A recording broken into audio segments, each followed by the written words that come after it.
శ్రీ గురుభ్యో నమ. కోపము శిక్ష. అది ఎలక్షన్ల సమయం. కాంచీపురం జిల్లా కలెక్టర్ గారే స్వయంగా చీఫ్ ఎలక్షన్ ఆఫీసర్గా బాధ్యతలు నిర్వహిస్తున్నందున కార్యాలయంలో మొత్తం అందరూ ఎన్నికల నిర్వహణలో తలమునకలయ్యారు. ఎల్లుండే ఎన్నికల రోజు జరిగే రోజు. ఢిల్లీ నుండి 2-3 ఐఏఎస్ అధికారులు జరగబోయే విధానసభ, లోక్సభ ఎన్నికల పర్యవేక్షణకై కంచికి వచ్చారు.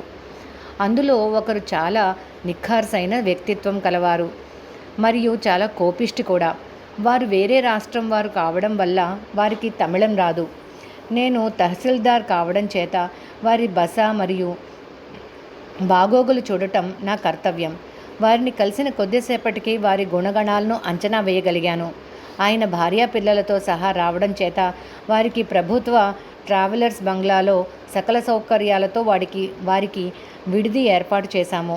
వారి మనసు పాడు కాకుండా చాలా జాగ్రత్తగా చూసుకోవాల్సిందని నాకు పై అధికారుల నుండి వచ్చిన ఆదేశం యొక్క సారం. వారికి కొన్ని తమిళ పదాలు తెలుసునని కూడా నాకు తెలిసింది. వారు కుటుంబ సమేతంగా పరమాచార్య స్వామివారిని చూడాలని నాకు చెప్పారు. నేను వారిని కంచి శ్రీమఠానికి తీసుకుని వెళ్ళాను. మేము అక్కడికి వెళ్ళేటప్పటికి స్వామివారు జపం చేసుకుంటున్నారు.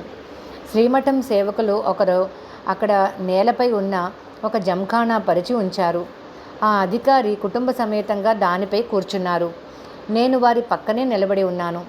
స్వామివారి దర్శనం ఇవ్వడం మొదలుపెట్టగానే నేను వారి అందరినీ స్వామివారి వద్దకు తీసుకుని వెళ్ళాను. మహాస్వామివారు ఒక చిన్న గదిలో చెక్క కుర్చీపై కూర్చుని ఉన్నారు. గది తలుపు యువతల నుండి మేము స్వామివారిని దర్శనం చేసుకోవాలి. ఆ రోజు స్వామివారు మౌనవ్రతంలో ఉన్నారు.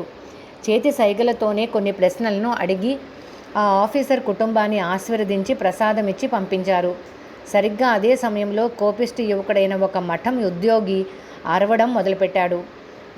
ఎవడైతే ఏంటి, వాడేమైనా పెద్ద పోటుగాడా, రాస్కెల్, నా జంఖానాపై కూర్చోవడానికి వాడికి ఎంత ధైర్యం, మఠం పవిత్రత అంతా పోయింది, ఇప్పుడే రాష్ట్రపతికి టెలిగ్రామ్ చేస్తాను. అతను అలా అరవడం మాకు అవరోధంగా మారింది. నాకు చాలా బాధ కలిగింది. పరమాచార్య స్వామివారి సమక్షంలో ఒక వ్యక్తి ఇలా అరవడం మఠాన్ని, స్వామివారిని అవమానించినట్టే కదా. అతను ఇలా అరవడానికి కారణం తను జంఖానాపై కూర్చోవడమే అని ఆఫీసర్కు తెలిస్తే గాని పర్యవసానం మా పని మీద కూడా పడుతుంది కదా. ఒక 15 నిమిషాలు అలా అరిచి అతను వెళ్ళిపోయాడు. నేను స్వామివారిని మనసులోనే ప్రార్థిస్తున్నాను. స్వామి, ఆ యువకుడు అరుస్తున్నది తను జంఖానాపై కూర్చున్నందువల్లే అని ఆ ఆఫీసర్కు తెలియకుండా చూడు అని. దర్శనం ముగించుకొని మేము మఠం నుండి బయటకు రాగానే ఆఫీసరు అడిగాడు, ఎవరతను, ఎందుకు అలా అరుస్తున్నాడు, అది కూడా మహాత్ములైన స్వామివారి ముందు?